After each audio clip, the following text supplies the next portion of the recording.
नमस्कार मित्रों, हाल फिलहाल में मैं आप सबको बता दूं कि अभी कुछ बिहार से ऐसी न्यूज़ आ रही है कि नीतीश बाबू जो हैं कि वो पलट सकते हैं। और जहां पर तेजस्वी यादव वो नीतीश कुमार को आंख दिखाते हुए दिखे थे, मुझे लगता है कि सब फिर से गले मिल सकते हैं। नेताओं की बातों में आप आम पब्लिक आकर झगड़ा मत करिएगा।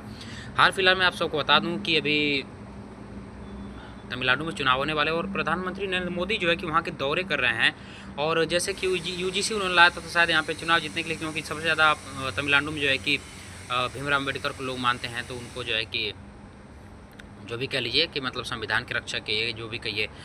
तो जब से गठबंधन की सरकार बनी है, तब से भाई बीजेपी बहुत ज़्यादा डरी हुई है। और मैं दावे के साथ कहता हूँ बीजेपी बहुत ज़्यादा डरी हुई है, इसलिए ऐसे तैसे कानून ला रही है। और एक बात मैंने देखा था, जब चुनाव हुआ था, बीजेपी की कम सीटें आई थी, तो कुछ लोग जो भविष्यवाणी करने वाले हैं, उन्होंने भविष्यवाणी की थी हो सकता है 2027 में फिर से चुनाव हो जाए।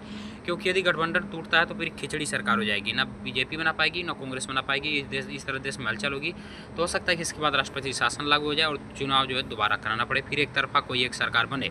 लेकिन विश्व युद्ध चल रहा है, मतलब विश्व युद्ध के आसार चल रहे हैं, और उसमें इस तरह से भारत का लड़खड़ा जाना वो भी चुनावी मुद्दे पर, मुझे लगता नहीं है कि सही है। और सभी को मिलकर के भी एकजुट रहना चाहिए, क्योंकि ऐसे समय पर सरकारों का लड़खड़ा जाना अच्छा नहीं है। विश्व शांति होती है तो बात अलग होता है, लेकिन एक अलग ही मसला चल रहा है। अभी वेस्टीन फाइल आई थी, फिर उसके बाद जो है कि ये गृह युद्ध हो रहा है। तो गृह युद्ध अपने यहाँ भी हो रहा है, बाहर युद्ध हो रहा है। गृह युद्ध हो रहा है जाति के नाम पर, भेदभाव के नाम पर, माने जैसे भी बांटो, हर एक वर्ग क्षेत्र में बांट दो लोगों को। इस तरह से कुछ लोग, दोनों पक्ष की पार्टियां इस तरह से राजनीति कर रही हैं। मुझे लगता है कि देश हित में सबको काम करना चाहिए, क्या गलत है क्या सही है अगले को राय देना चाहिए।